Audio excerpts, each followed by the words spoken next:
Welcome, everyone, to the panel on U.S. policy towards Iran. Also, welcome to Day of Dialogue, an entire day's worth of deliberative democracy in action on your very campus. We are very pleased today to have Professor Camillo Mac Bica. I've been told to call him Mac, so welcome, Mac. Mac is a professor of philosophy at the School of Visual Arts in New York City.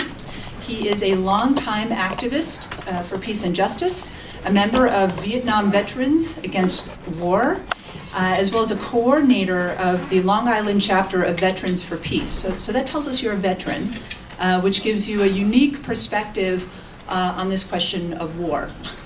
One, I guess we're not really hearing from either, since neither of our candidates is a veteran, are they? So I don't want to take up any more time with introductions, but I do want to let you know that the structure for this panel is we're going to be listening to Mac for about 20 or so, 25 minutes. And then it's going to be turned over to two of your colleagues, Stephen Lechese and Polidoros Sassos, two students who have been invited to really look at this issue and ask Mac some really difficult questions from a student perspective. So we're going to have sort of a structured conversation for about 10-15 minutes, as long as it is fruitful. And then we're going to be happy to open it up to student questions. So I see everybody has settled into the front row. I'm going to go sit in my moderator seat and allow Professor Mac.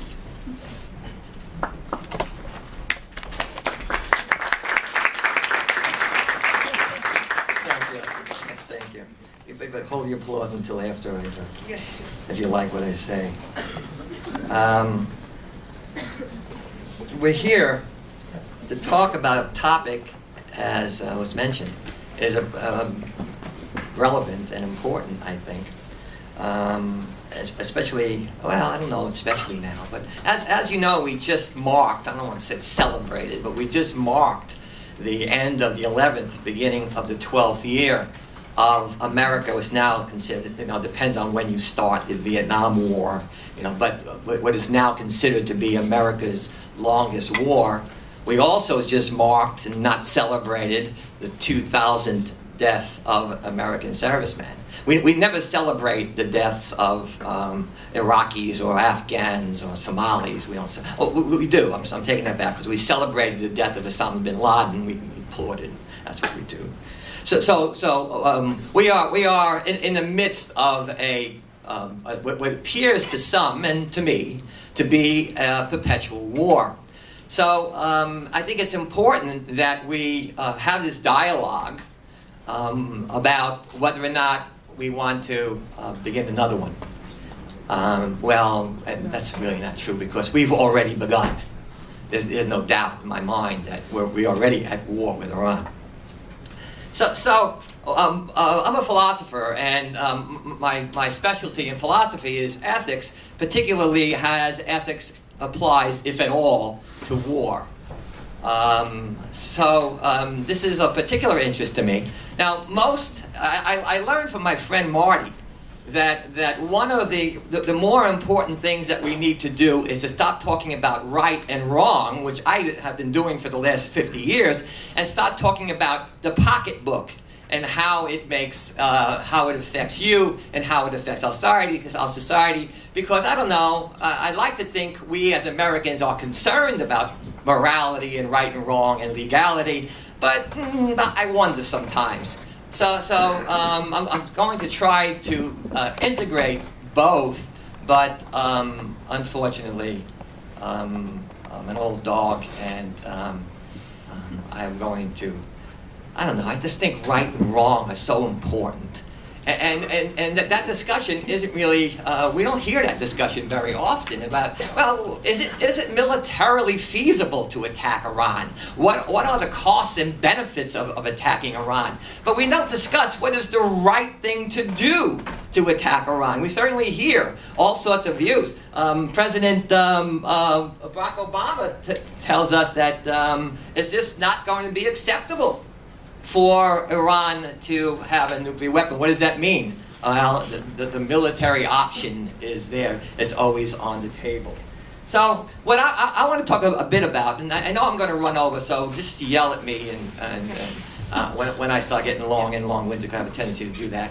But what I want to talk about is what constitutes warrant for war. See, that's important to me.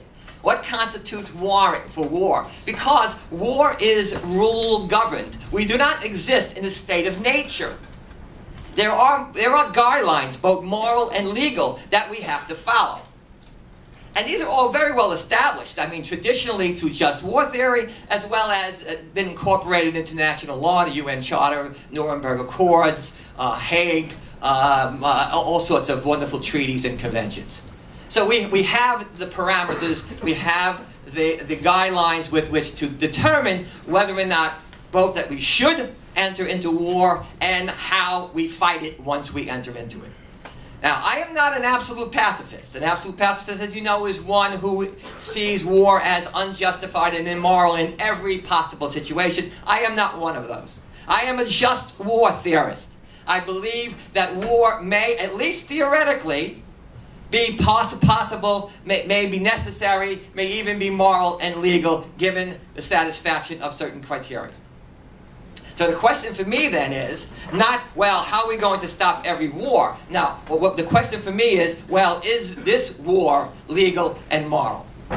So that's what I want to do now with Iran.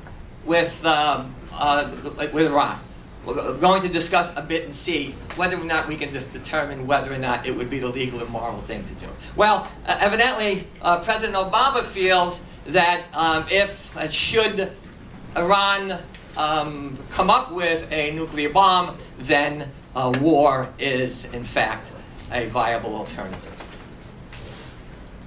Prime Minister Netanyahu has this, I've never quite figured out this Wile E. Coyote thing that he has there.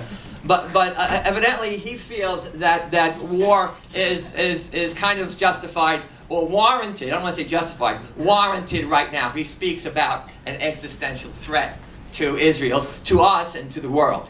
Whether or not that's the case, we'll try and decide. Not everyone agrees.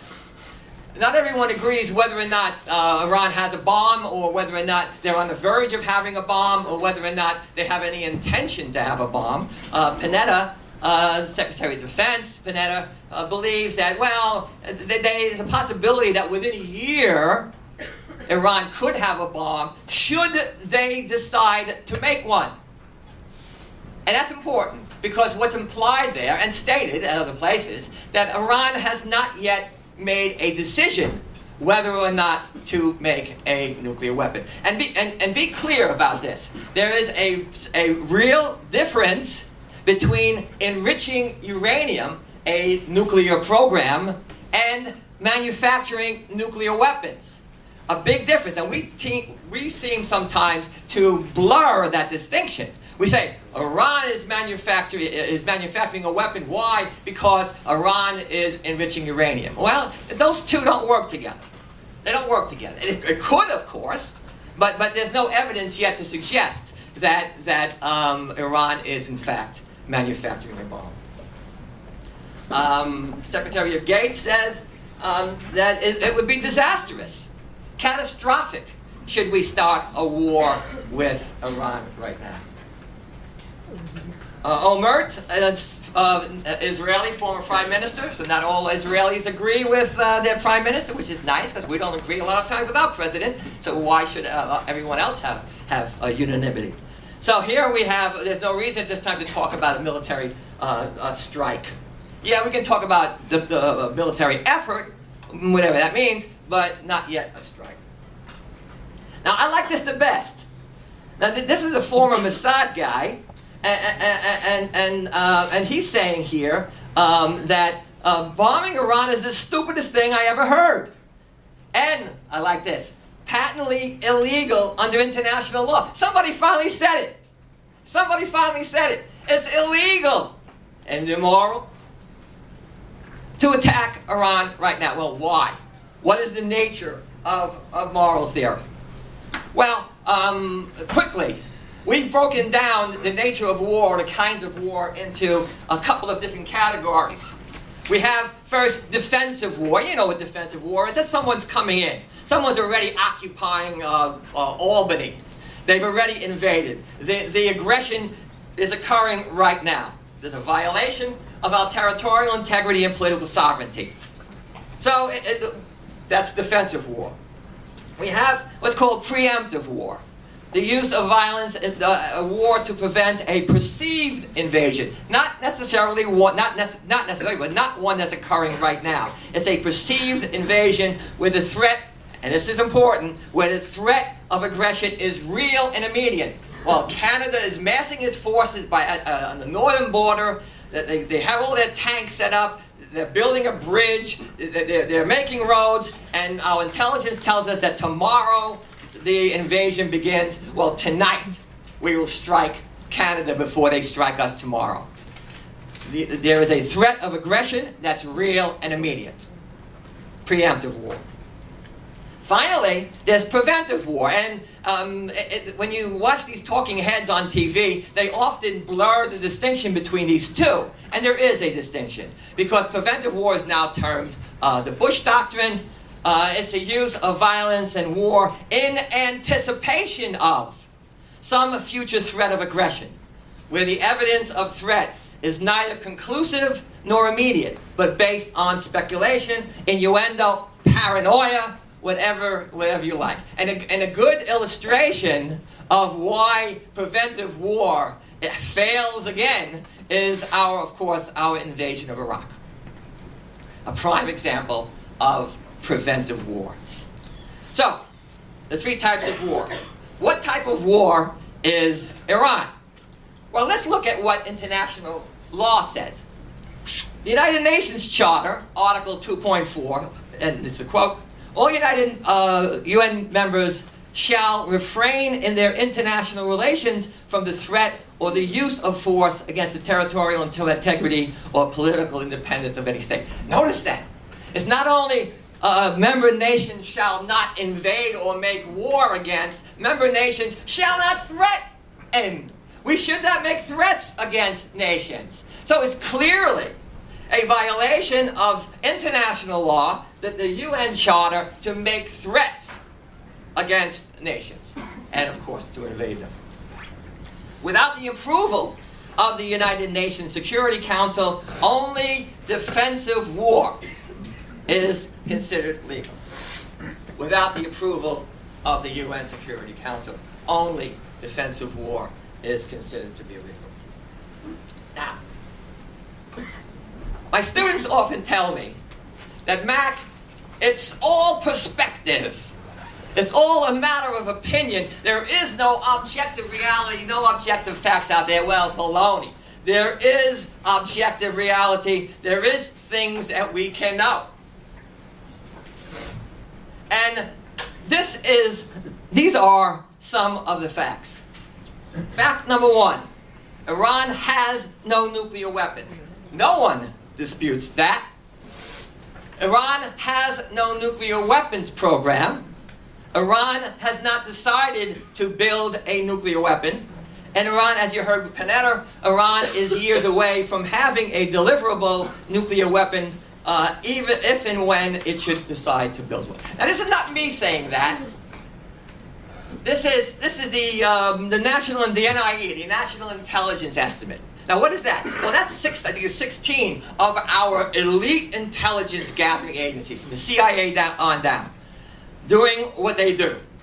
And after doing what they do, they come up with this point of view. And National Intelligence Director Clapper says the same thing, Leon Panetta, and Chief of Staff Benny Gantz from Israel concur. So this is how we stand right now with the facts. But you may say to me, Mac, why is it that you're believing what the intelligence agencies are saying?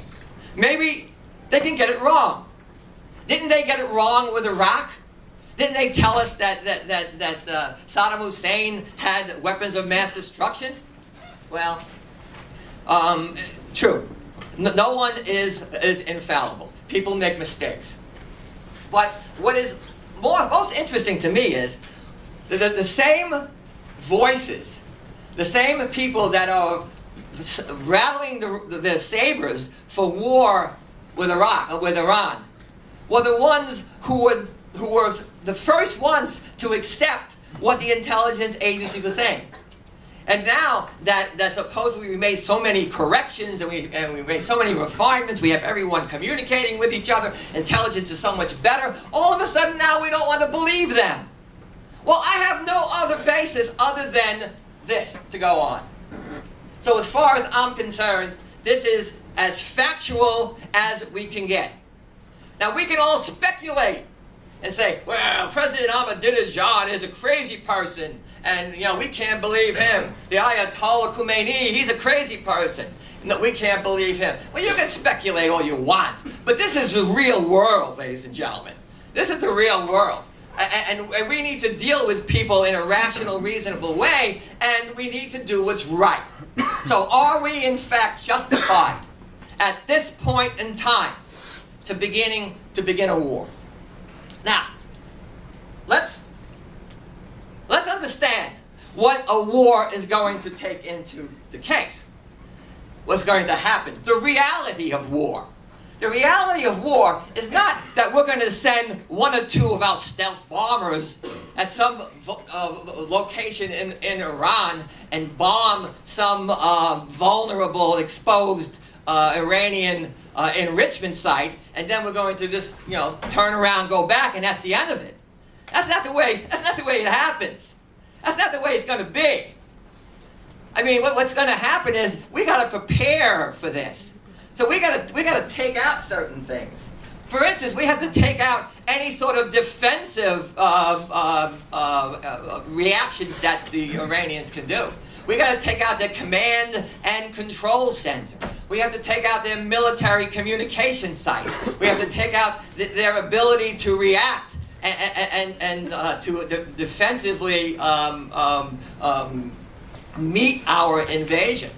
So I mean, and the sites, there are 24 declared sites in Iran, all 24 of which are under constant inspection by the IAEA, by the way.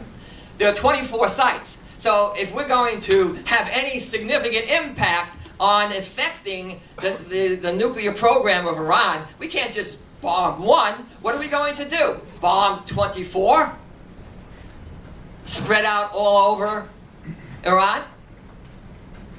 And everyone admits that even if we go in there with our massive ordnance, what is it called? Penetrator bomb, MOP, bunker buster, what is it, 30,000 pound bomb. Even if we, and that's the premier bomb, no one else has this but us. Israel has the 5,000 pound version, but we have the 30,000 pound. We're saving that for us. So even if we go in there with that, Fort Hour, the reactor at Fort Hour is about 200 to 400 feet beneath the ground. So no one really believes that by bombing, even a number of weeks, it's going to take weeks to do this, even if we bomb for a number of weeks, that we're going to permanently stop Iran's nuclear program. Military experts tell us that if we do it, we'll put back the Iranian nuclear program for about 4 years. If the Israelis do it with their less proficient ordnance than what we have, it'll be about 2 years. So, what are we going to do? Have some mopping up in the next 2 years and then 2 years after that? Do we want to set that precedent that every time some nation contemplates a nuclear enrichment program that we're going to bomb them? Well, we certainly don't do that. Because there are nations in the world that have nuclear bombs. Oh, we, by the way, let me see if I get the number right, have 5,113 nuclear bombs. We spend $55 billion each year. Now, that's $20 billion each year more than we spent during the Cold War, when maybe there was this mutually assured destruction, that mad philosophy that we had, so we allegedly needed that. I mean, how many bombs? Oh boy. How many bombs do we really need to destroy the world? I don't think we need 5,000. Israel, by the way, somewhere between 200 and 400. India has about 100, Pakistan about 100, North Korea has about the plutonium necessary to make about 10 bombs, should they want to make them. Quickly, because I only have 5 more minutes. The Islamic Republic of Iran is signatory to the Nuclear Non-Proliferation Treaty. And Article 2 of the NPT tells us non-nuclear weapons states are obliged not to manufacture or otherwise acquire nuclear weapons. Iran doesn't do that. The facts tell us so. Non-nuclear weapon states are obliged to subject its nuclear facilities to International Atomic Energy (IAEA) inspections to ensure that nuclear material is not diverted for weapons production. Iran is the most looked at nation in the world. The most looked at nation in the world. There are constantly, 24 sites are constantly being inspected. There are cameras and sensing devices permanently placed in each one of these areas. The right to enrich. Now this is so critical. Nothing in this treaty shall be interpreted as affecting, listen to the language now. Nothing in this treaty shall be interpreted as affecting the inalienable rights of all parties to the treaty to develop, research, production, and the use of nuclear energy for peaceful purposes without discrimination and in conformity with 1 and 2 of this treaty. Iran has an inalienable right under this treaty. An inalienable right which we don't question in regard to any other nation. Even those nations which are not signatory to the NPT. Israel is not signatory to the NPT. We seem to have no problem with that. Nor is India or Pakistan signatory to the NPT. We seem to have no problem with that. Why is it that we are focusing in, singling out Iran and try to deprive them of their right under the terms of this treaty? That's a question that needs to be asked, I think. Quickly, and I'll wind up. This is Mustafa Ahmadi Rashan, a university professor, so it tugs at my heart. A university professor became the 4th civilian nuclear scientist to be assassinated in Iran over the last few years. There's been nearly a dozen major explosions in Iranian oil fields and 5 instances of cyber terrorism. Who did this? Well, no one knows. But there's certainly some evidence to indicate that the Mossad, in cooperation with MEC, which is the People's Mujahideen of Iran, have some culpability, and perhaps with the conspiratorial cooperation of the United States. So that's why I said before, the war is already going on, ladies and gentlemen. This is an act of war and an act of terrorism. So I think if we in fact mean what we say when we talk about international law and the moral character of nations and doing what's right, and if we want to be respected in the world, we must demonstrate to the world that all these rules and regulations apply not only to Iran, not only to those that America does not like, but applies to us as well. That's what the real bitch about morality. It has what's called a universality requirement, which means that it must be universally applied to everyone equally if it's morality. Otherwise, it's just seeking advantage. That's all it is. It's using these moral principles for our advantage to get us off, and I'm going to shut up after that to give you guys an opportunity to badger me a bit.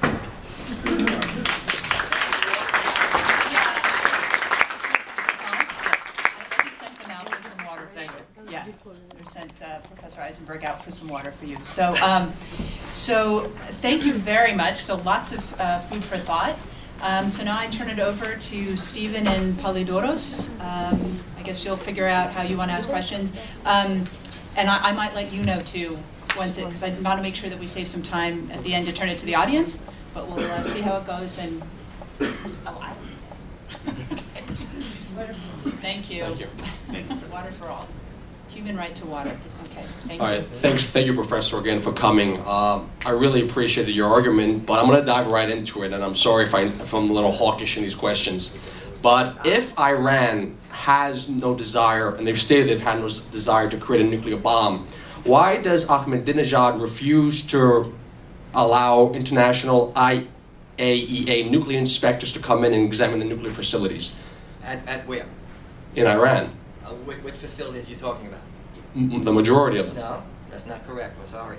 24 nuclear facilities are declared by Iran, and the IAEAs had constant presence at each one of those.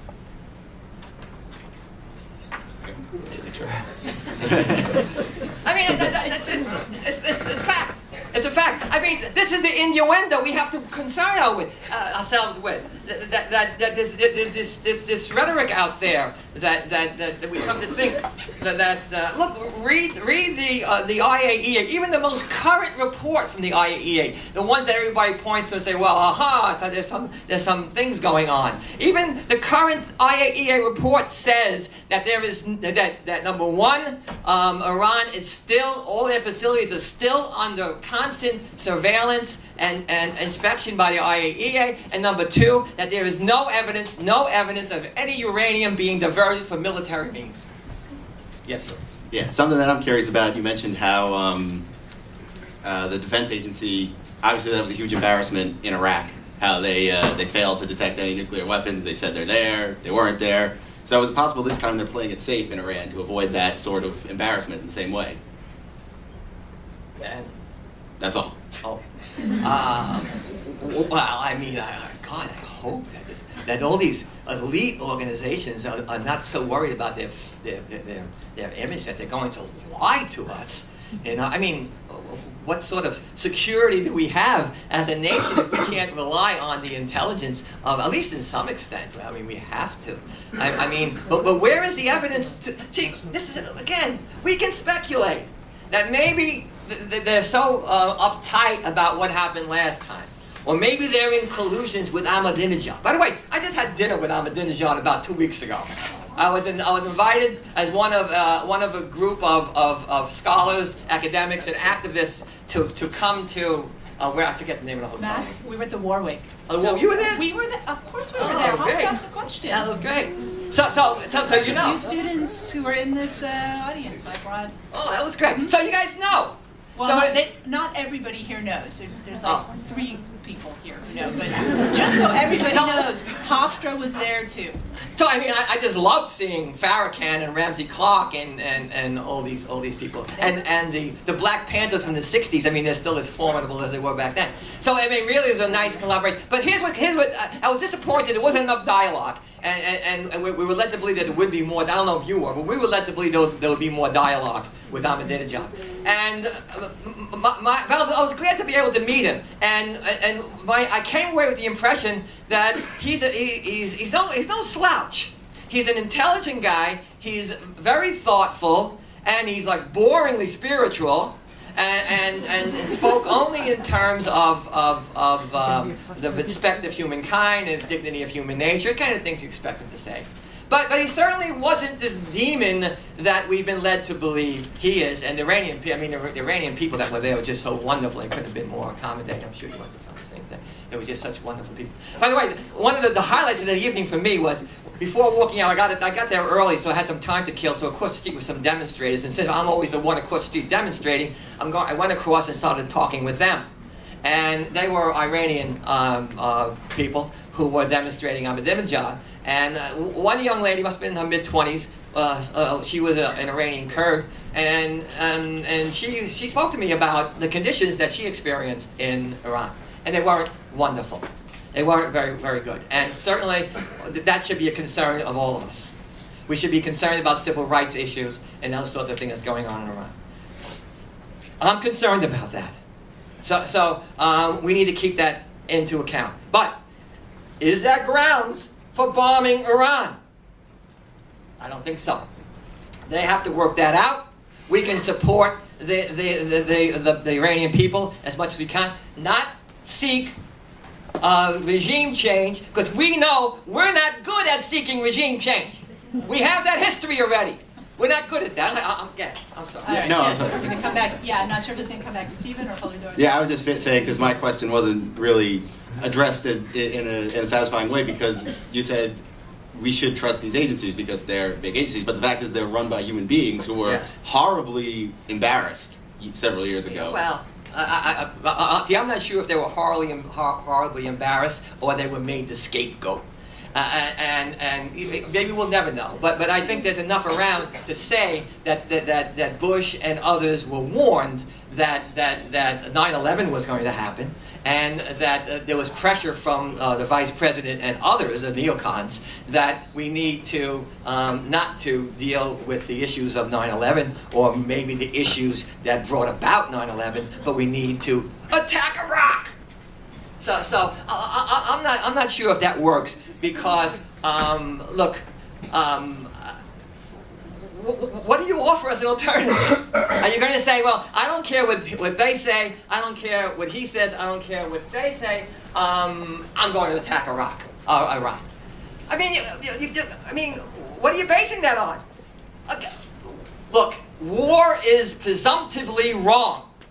War is presumptively wrong. It becomes right, if at all, we can come up with warrant or justification for breaking the peace. For killing people, that's what goes on in war. We kill people in war. So it's presumptively wrong. So you can't say, okay, well, they might be a little upset, got a red face over Iraq, so therefore they're telling us lies, so let's go bomb Iran just to be sure. No, can't do that. That's what a rogue nation does. That's what a nation who lives outside of international law does. And we're not a rogue. Iran is the rogue nation. We're not. We're the moral nation. Okay.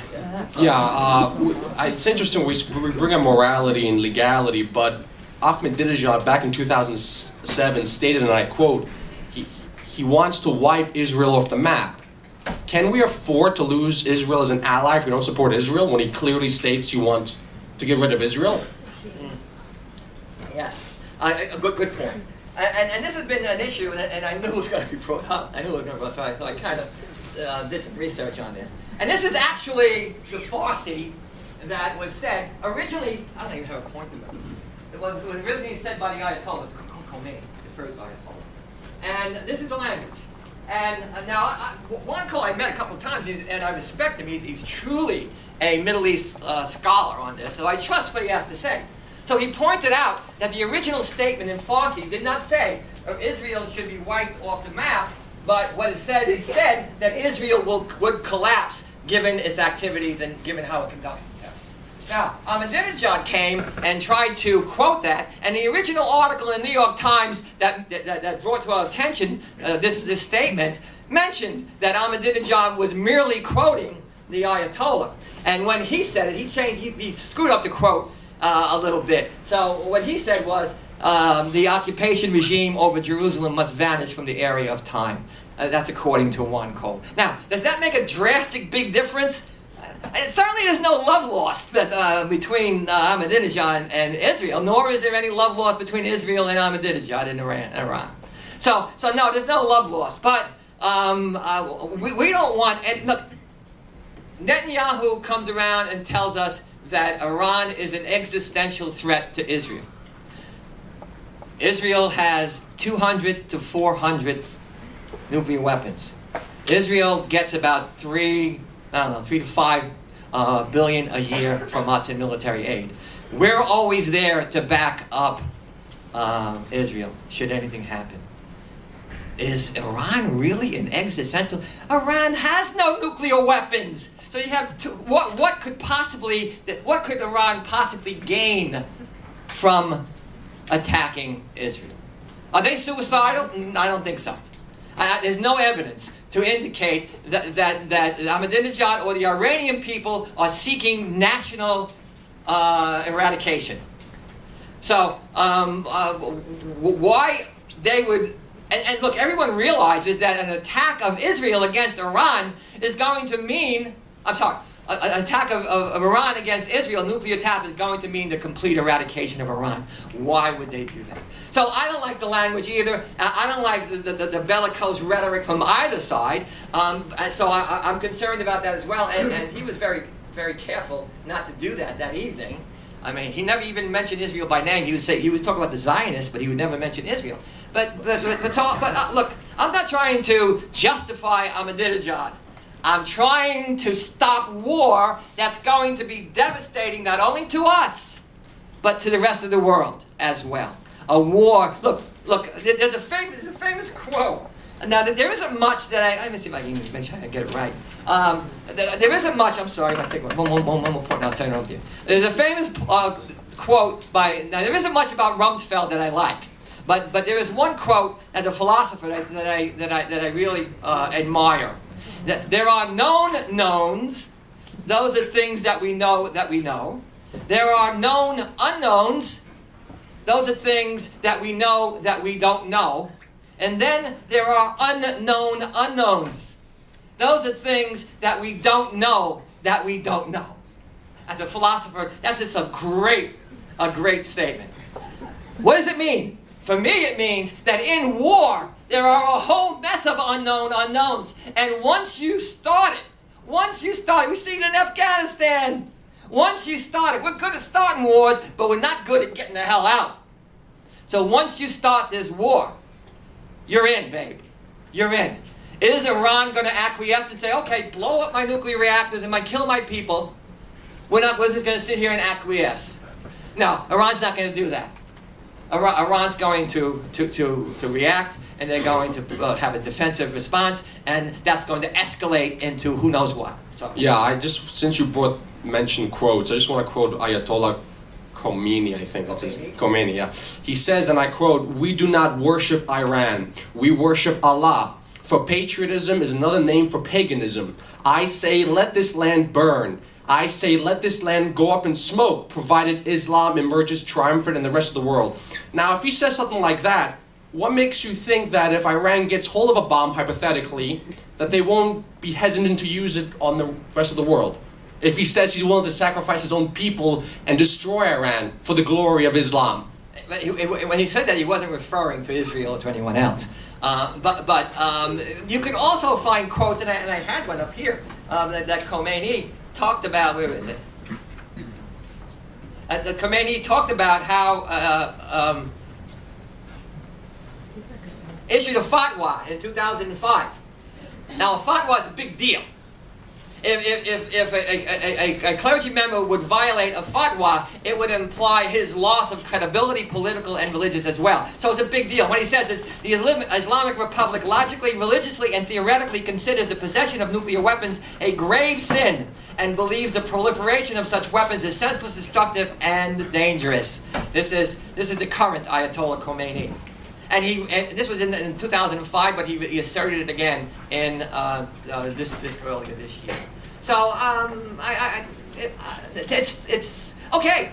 You want to believe maybe that he's a madman, and he's going to someday, should he ever get a nuclear bomb, and should he ever decide that the time is right to destroy his own country, should he decide that Israel is going to target, and should he ever have the mechanism of putting that bomb on a delivery mechanism to send it over to Israel, then, well, I don't know if I want to attack Iran now because of all these hypotheticals.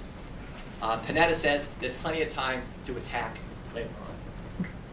So to Stephen, so last question from the panel, and then we'll turn it over to the audience. So get ready. Yeah, so we've been talking about, I'm sorry, did I cut you off? Oh, no, it's fine. So hopefully you got your last bit. Yeah, we've been talking about conventional war thus far, but what about these indirect methods that Iran can wage war on the West via funneling weapons or nuclear materials? We can talk conventional weapons as well to terrorist and rogue groups. So how would we respond to that threat? Because I think this aspect kind of blurs international relations. We're not talking about nation states. You mean Hamas and Al Qaeda? Yeah. Okay. Well, certainly everyone supports their favorites. Interestingly, MEC, which was the People's Mujahideen in Iran, which was on our terrorist list up until about a week ago. oh, they must have found God, because also all of a sudden, after years on being on the terrorist watch list, since they've been killing Iranian scientists, they're no longer on our. These are the Mujahideen. These are the same people that were fighting in Afghanistan, that we fought in Iraq, that we're now supporting in Syria, that we're supporting again in Iraq. We don't learn our lesson that we shouldn't support rebels who end up, it's called blowback in CIA talk. But your question was, look, we have very good means of intelligence gathering. There is always a chance that someone. Now, personally, I'm more concerned about Pakistan, because I mean there is no greater sales nation for uranium and for nuclear material than Pakistan. So, especially now that we're bombing the hell out of Pakistan, that the Pakistan people believe us to be the primary enemy, I would worry more about Pakistan because they have the nuclear capability right now. Iran doesn't. So, I mean, we need to be worried about these things. We need to be worried about a lot of things. But the question is it in fact, these concerns, do they constitute warrant to begin war right now? Do you have a follow-up, Stephen? No, he addressed it well. I think it's still it's still a concern. I think It should be. It should be. I mean, it should be a concern that we are the largest weapons supplier in the world. We are, us, the good guys, the largest weapons supplier in the world. So that should be a concern. Okay, so is this even? It is working. Yeah. So we have about 10 minutes. Before I hand it over to the audience, I just want to. Gently, just so that nobody goes to sleep worrying that Iran is selling nuclear weapons to Al-Qaeda. Al-Qaeda is a fundamentalist Sunni organization. They think Iran and Shiites are complete heretics. So that everyone can sleep at night, okay? There's no connection between Iran and Al-Qaeda. There are other threats and other things that can keep you up, but that should be one you can all cross off your list, okay? So I see someone who is trying to raise his hand. If you don't mind coming up to the mic so that we can all hear your message or your question. So don't worry, Steve. It gets thrown around in the media all the time, but that's important. Hello, my name is Derek Barcelona. I'm a graduate of Hofstra University. I'm currently I'm an intern at the National Academy Department of Social Services. Mike's not on. Is it on? It's not on.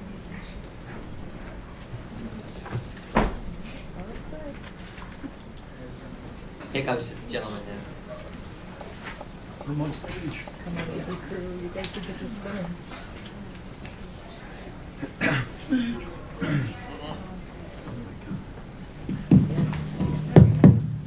Hello? Hi, my name is Derek Barcelona. I'm a volunteer intern at the Nassau County Department of Social Services, and I used to go to Hofstra. It seems like you trust Iran for some whatever reason. I don't know. This man has repeatedly said, Ahmadinejad, that he wants to wipe Israel off the face of the earth, and he said that repeatedly. So, how can you trust a man who said that he wants to wipe Israel off the face of the earth, and being anti-war? Can you tell me what your response would be if Iran does strike Israel? My response? Yeah, your response. I'm no longer in the military. No, I mean just as an activist. Just As an activist, I don't support any war. And I won't support any aggression by any nation, be it my own or anyone else. So that's clear. I still think that I'm really kind of tired of hearing this wipe off the face of the earth business, because I think there's enough ambiguity with that to at least not use that as the key focal point for bombing Iran. Again, the question that whether or not he said it, whether or not he's a nice guy, Ahmadinejad, I don't really care. Is Iran an existential threat to Israel or to anyone else? Israel has 200 to 400 nuclear weapons. Iran has no nuclear weapons. We have 5,113 nuclear weapons. Iran has no nuclear weapons. I don't perceive Iran as being an existential threat to either Israel or to us. I think that Israel has already proven itself very capable of defending its people and its nation from aggressors and from people who would like to wipe them off the face of the earth. So if Iran should at some point attack Israel, well, I'm not going to support that, and I have no love for Ahmadinejad. I have a love for peace, and I have a love for no war, and I have a love for not having stupid war, because we're in the 11th year of stupid people. I had people die on me. And I'm not going to let it happen again. For stupidity, sometimes people must die in war. That's necessary. But unnecessary death is sacrilege. Is sacrilege. And we must do anything and everything we can do to prevent that from happening. So don't talk to me about speculation, and don't talk to me about what if. Because you have no idea the consequences of what will happen should we start war with Iran. It'll be disaster, as my friend Gates said, it'll be catastrophic. So let's not be so quick. All I'm saying is, hang out for a while. Hang out for a while. Let's see what happens. And a few people could die as we were hanging out. We saw what happened. We saw what happened in Europe. We saw what happened with appeasement when all of Europe appeased Adolf Hitler. We saw what happened. Mm-hmm. And then, well, everyone knows what happened. And then the Germans just came in, they rolled over every country, and they bailed out. And they said, oh, okay, I guess we can't defend ourselves. And then 6 million Jews died, and God knows how many disabled people, gypsies, down the street. So, if they strike, what is your response? If Iran strikes Israel, what are we going to do? Okay, that's it? I'm sorry? I mean, what is your response? What would you want us to do now at this point? What do you want us to do? I don't really think that what's going on now is appeasement, by the way. We have the most stringent sanctions and embargo against Iran in the history of human activity. So the Iranian dollar is virtually collapsed. People aren't getting food and medical supplies anymore. They can't fly their planes anymore. They can't make medical isotopes in Tehran anymore. So their 800,000 cancer patients can't get treated anymore. So I don't think that we are sitting by appeasing anyone. We're at war already, as the slides indicate. So we're not appeasing. But again, if we should attack Iran, well, we're going to deal with it. And Israel is perfectly capable of dealing with it as well. I think you underestimate the Israeli capability. No, I don't underestimate. I know what they're capable of. But then why are you concerned?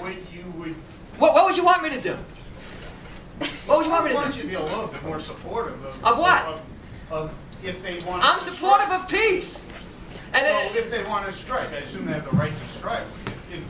Who does? Israel. No, they don't have a right to strike. If Israel feels threatened, do they have the right to strike? No. Unless they can. Again, we have a distinction between preventive, defensive, and preemptive war. We have the distinction. Preventive war is out. And that's certainly would be the case in Iran. Preemptive war is very iffy, unless there's a Security Council approval, and defensive war. So I don't see the possibility that Ahmadinejad may launch a bomb sometime in the future, because they don't have the capability to. I mean, you'll grant that, right? They don't have the capability to do it now. Now, but now. In the future. Okay. Well, then let's wait for the future, because maybe Okay, I'm jumping in. With respect to I'm going to see if I'm going to get somebody else to come up to the mic. Great, come on up, Mariam. Great. So yeah, I didn't mean to be abrupt that way. I just wanted to say the last 2 minutes for another student question. But thank you very much. I'm sure he'll stick around. You both seem to. I'm doing Afghanistan this afternoon, so you can come and yell at me about that. My name is Mary Malam. I'm a freshman here at Hofstra, I'm and I'm actually in one of Dr. Nani's classes. So earlier you said that there are 24 nuclear facilities that the IAEA has a constant presence in. And you also, I'm sorry? 9 hospitals. Okay. And furthermore, you also mentioned the potential of Pakistan and its role in a nuclear attack. Furthermore, I would like to bring up something. I know you said Pakistan's very dangerous. Newt Gingrich said a few months ago on Piers Morgan that Pakistan is the #1 most dangerous country that the U.S. should be watching out for. Is it possible that Iran could have some type of connection with Pakistan in like the production of nuclear weapons, or could there be a relationship between these two countries, as they are both very, I mean, Pakistan isn't as religious and as extreme in its values of Islam, but they do both have that similarity with, you know, as two Islamic nations.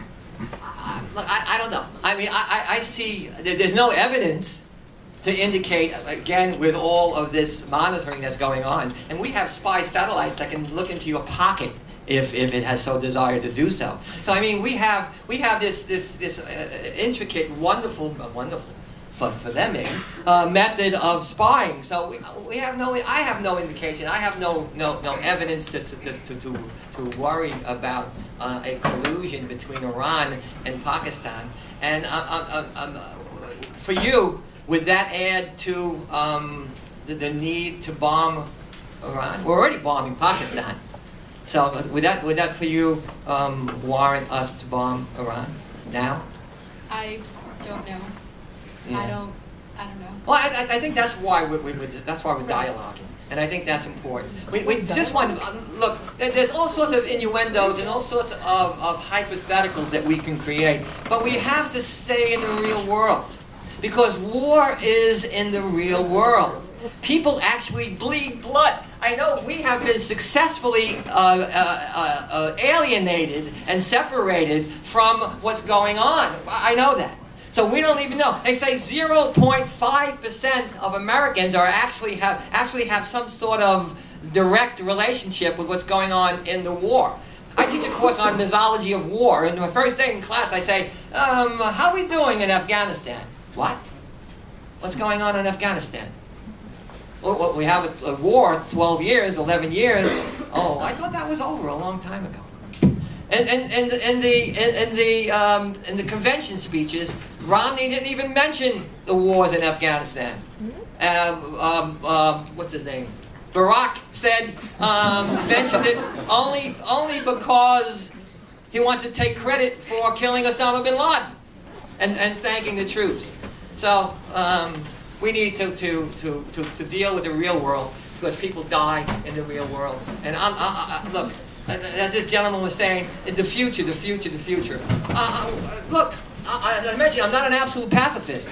So I approach me with facts next week or next year or next 2 years, and then we'll see what happens then. But right now, I'm not anxious to bomb Iran.